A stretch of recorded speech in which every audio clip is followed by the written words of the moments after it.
आम्ही आज केली की आपण उदाहरणार्थ त्यांची मागणी त्या हैदराबाद गॅझेटरच्या संदर्भात होती, सातारा किंवा मुंबईच्या गॅझेटर संदर्भात होती. त्याचा आम्ही आज आढावा घेतला आहे. बाकीच्या मग त्या सगळ्या सोयऱ्याच्या संदर्भात त्यांची एक मागणी होती, त्याबद्दलही चर्चा केली आम्ही आज. आता वेगवेगळ्या कायद्याच्या प्रक्रिया सुरू आहेत. प्रामुख्यानं हैदराबाद गॅझेटरच्या बाबतीमध्ये न्यायमूर्ती शिंदे साहेबांची समिती जी गठीत करण्यात आली होती, त्या समितीला मुदतवाढ द्यावी अशी त्यांची मागणी होती. ती आज आम्ही आणखीन 6 महिने त्यांना, पहिले 6 महिने मुदतवाढ दिली होती, आणखीन 6 महिने मुदतवाढ देण्याचा निर्णय आपण केलेला आहे आज. त्यामुळे ते त्या गॅझेटरचा अभ्यास करून त्या संदर्भात ते निर्णय करतील. कारण शेवटी ही जी थोडी प्रक्रिया क्लिष्ट आहे आणि त्यामुळे सगळ्या कायद्याच्या बाबी तपासून मला वाटतं त्यांच्याच मागणीप्रमाणे माननीय शिंदे समितीला आपण आता मुदतवाढ देतोय. अन्य काही ज्या विशेष करून मध्ये सरकारी नोकरी देण्यासंदर्भात त्यांची एक मागणी द्याव्यात. फक्त आता बहुतेक सर्वच उमेदवारांना जे मृत पावलेली जी त्या ठिकाणी जी मंडळी होती, तर आता मला वाटतं फक्त 9 लोकांची नोकरीची जी नोकरी देण्याची अद्याप बाकी आहे, तर त्या सुद्धा एसटी महामंडळामध्ये द्यायचा निर्णय झाला होता. तो सुद्धा पुढच्या 3 महिन्यामध्ये ती प्रक्रिया पूर्ण करून त्या सगळ्या 9 लोकांना नोकरी देण्यात येतील. सानुग्रह अनुदान द्यायच्या बाबतीमध्ये ते सानुग्रह अनुदान देण्याचं काम पूर्ण झालेलं आहे. आणि त्यामुळे मला वाटतं प्रामुख्यानं हे जे प्रमुख मागणी ज्या संदर्भात त्यांची जी आज लढाई सुरू आहे किंवा त्यांनी त्या बाबतीमध्ये सरकारकडे जी मागणी केलेली आहे, आज पहिलीच मीटिंग होती, आम्ही सगळी माहिती घेतलेली आहे. लगेच आम्ही त्या संदर्भात पुन्हा एकदा बसणार आहोत. सर्वांची भूमिका सकारात्मक आहे.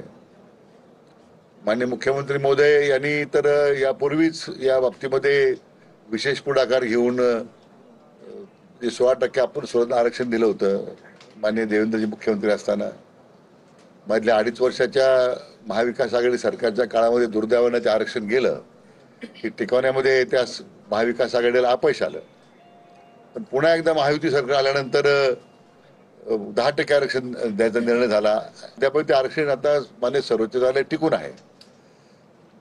कुठल्या प्रकारची त्या आरक्षणासंदर्भात सुद्धा आवश्यक वाटले तर त्या ठिकाणी जी काही कायदेशीर प्रक्रिया करायची आपल्याला, तर ती आपण शासन करतोच आहे.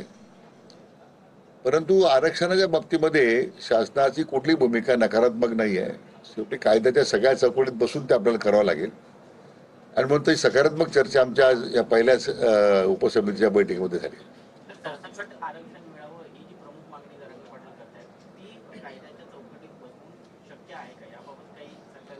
नाही, आता आमची पहिलीच बैठक होती, कारण आता विधी व न्याय खात्याचे अधिकारी सगळेच होते. आम्ही त्यांना या सगळ्याच विषयाबद्दल सगळं बारकावे तपासायला सांगितलेले आहेत.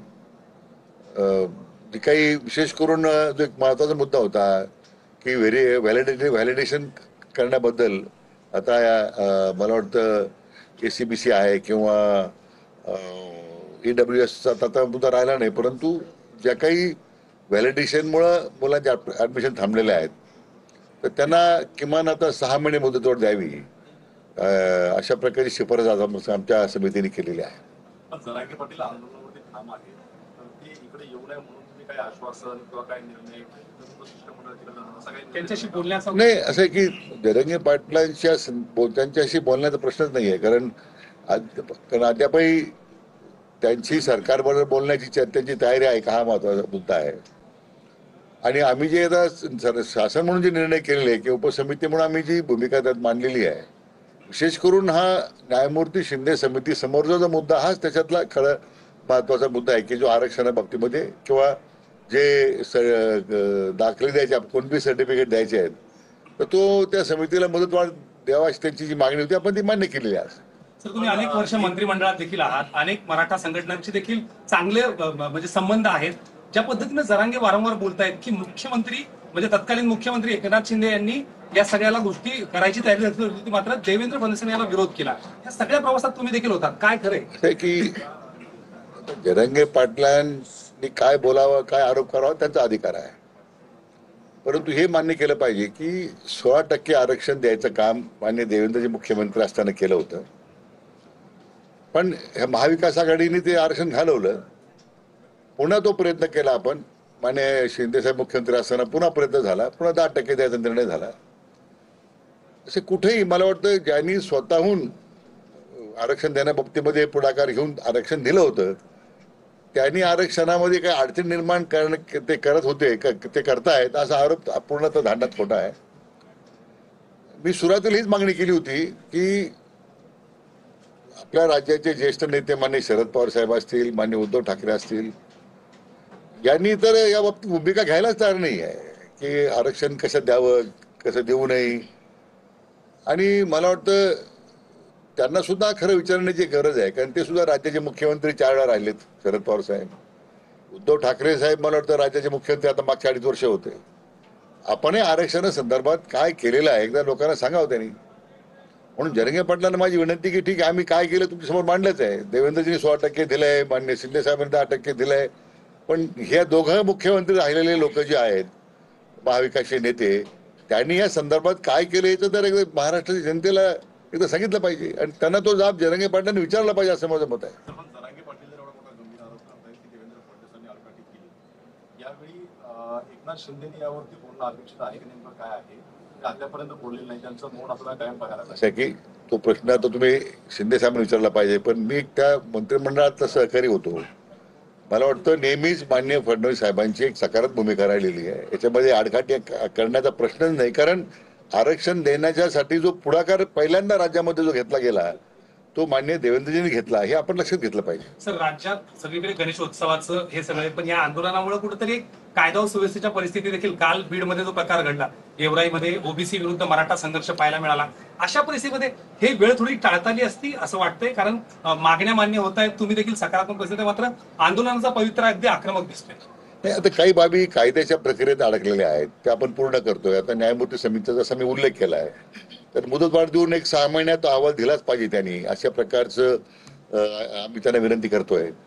परंतु माझी त्या निमित्तानं जरंगे पाटलांना विनंती आहे की आपणही सरकार तुमच्याशी मागण्याशी अतिशय गांभीर्याने विचार करते, त्याबद्दल आम्ही विशेष करून पुढाकार घेतलेला आहे.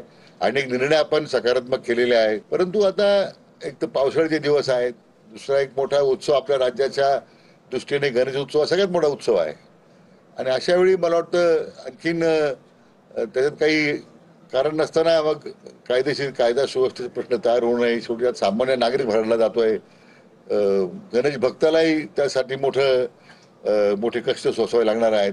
मला वाटतं काही काळ त्यांनी सरकारला, आता आमची समिती नव्यानेच नियुक्त केलेली आहे, तर मला वाटतं आमच्या समितीला सुद्धा त्यांनी काही कालावधी दिला पाहिजे आणि म्हणून हे आंदोलन तात्पुरतं जरी स्थगित करावं अशी माझी त्यांना आपल्या माध्यमातून विनंती आहे. डॉक्टर आंबेडकर अल्टिमेटम दिला की आज